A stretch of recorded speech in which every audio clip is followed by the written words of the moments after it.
नमस्कार शेतकरी मित्रांनो, पवन ॲग्रो यूट्यूब चॅनलमध्ये आपलं स्वागत. मी लक्ष्मण काळे. तसं आपण शेणखत आणि जमिनीची मशागत, जमिनीची निवड याच्याबद्दल मागच्या व्हिडिओमध्ये समजून घेतलं होतं. तशा काही त्रुटी असतात त्याच्याबद्दल सुद्धा थोडंसं समजून घेऊ. कारण काय की तर यावर्षी बाजारभाव जास्त असल्यामुळे तुम्हाला माहिती आहे की लागवड सुद्धा खूप जास्त होणार आहे.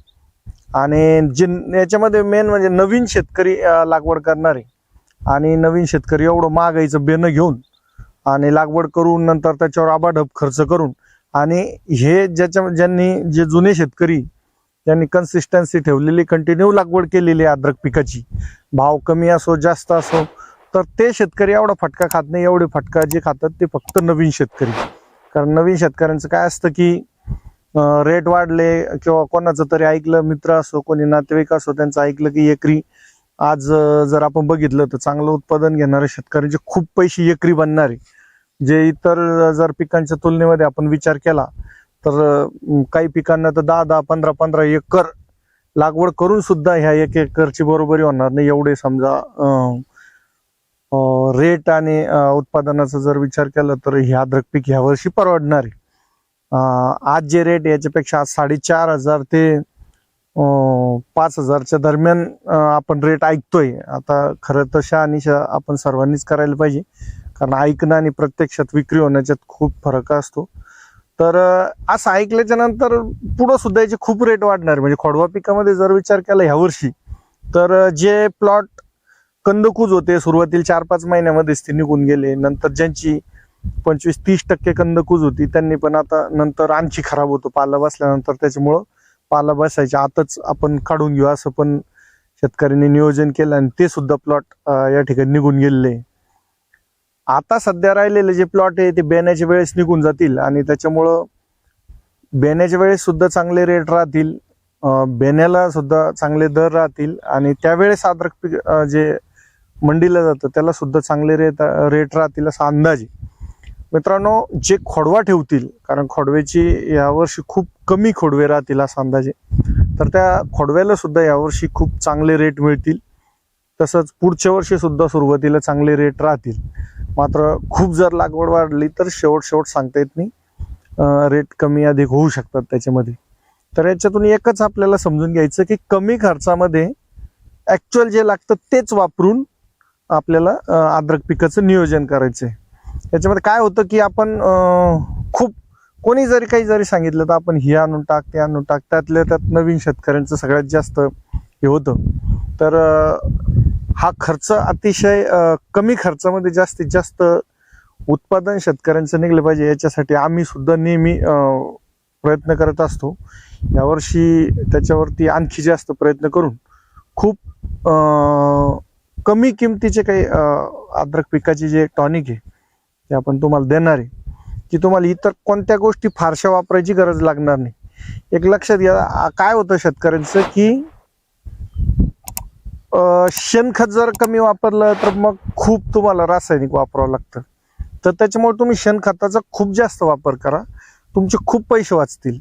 कारण एखादी 05234ची बॅग आता रेट कमी जास्त असतात, पण एक उदाहरण आपण धरू की 05234ची बॅग जर तुम्हाला 4,000 रुपयाला, 4,500 रुपयाला जर मिळत असेल आणि ती आपण 1 एकरात साधारण 4-5 वेळेस वापरून संपून टाकत असेल, तर तुम्हाला विचार करा त्या कम्पेअरमध्ये जर शेणखताचा विचार केला, अशा जर 4-5 बॅगा तुम्हाला वॉटर सोल्युबलच्या सगळ्या मिळून वापरायच्या असतील तर त्या कम्पेअरमध्ये तुम्ही जर शेणखताचा विचार केला तर शेणखत तुम्हाला खूप स्वस्त पडतं, पहिली गोष्ट. दुसरी गोष्ट हे की शेणखत आपण यावर्षी जर टाकलं तर ते पुढचे 2-3 वर्ष आपल्याला काम करतं. जमीन भुसभुशीत राहते, जे की कंदासाठी अतिशय गरजेचा विषय.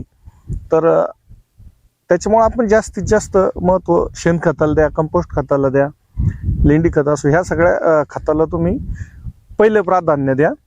नंतर मग आपण रासायनिक जे खत आहे बघा, कोणतंही खत म्हणजे एकूण जे अन्नद्रव्य आहे, मुख्य अन्नद्रव्य असो, सूक्ष्म अन्नद्रव्य असो किंवा दुय्यम अन्नद्रव्य असो, याच्यामध्ये कोणत्याही एकाचा जर अतिरेक झाला, तुम्ही जास्त वापर केला, तर बाकीच्यांची अपटेक करण्याची जी क्षमता आहे झाडाची ती पूर्णपणे बंद होत असते.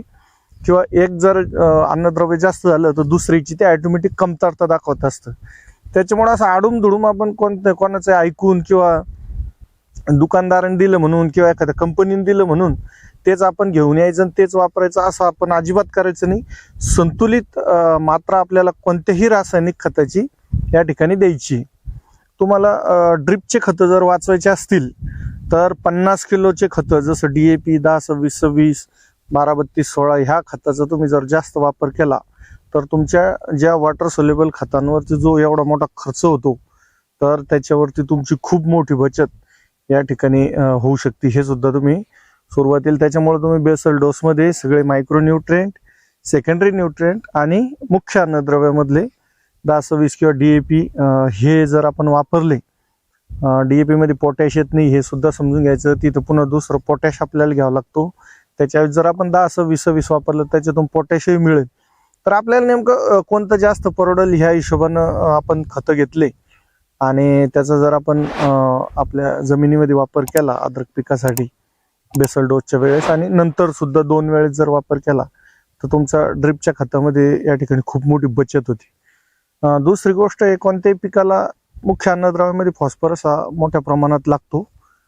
तर फॉस्फरस सिंगल सुपर फॉस्फेट जे SSP आपण हे सुद्धा शेणखतामध्ये जर एक 4-5 बॅग जर अगोदरच ज्यावेळेस आपण कुजवून झाल्याच्या नंतर जर मिक्स केल्या आणि एक साधारण महिनाभर किंवा 20-25 दिवस जरी तिथं आपण त्याला रापायला ठेवलं तर त्याचं उपलब्ध स्वरूपामध्ये ते तयार होतं फॉस्फरस आणि आपल्या पिकाला शेवटपर्यंत हिरवं राहायला खूप मदत होती.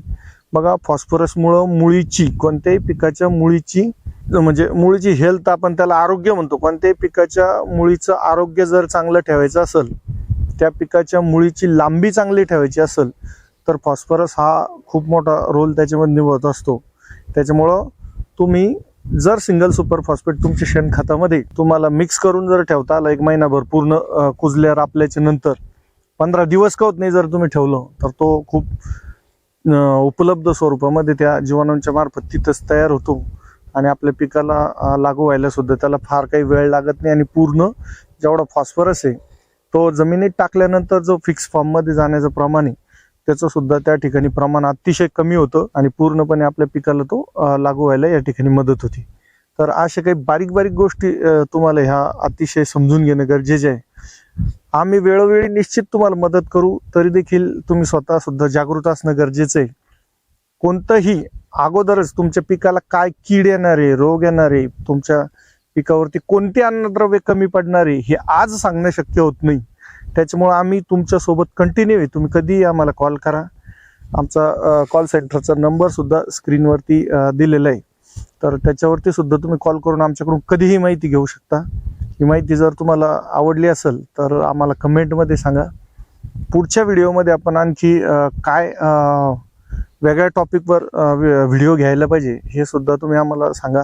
आपण निश्चित त्याच्यावर कंटिन्यू व्हिडिओ बनवू आणि आमच्याकडे जे काय नॉलेज आहे, आपण जे काय शेतीतून ज्ञान प्राप्त केलेलं आहे ते तुम्हाला सुद्धा मिळावं याच्यासाठी आम्ही निश्चित प्रयत्न करू. मित्रांनो, हा व्हिडिओ आपल्या इतर शेतकरी बांधवांना नक्की पाठवा. चॅनल सुद्धा सबस्क्राईब करा. धन्यवाद.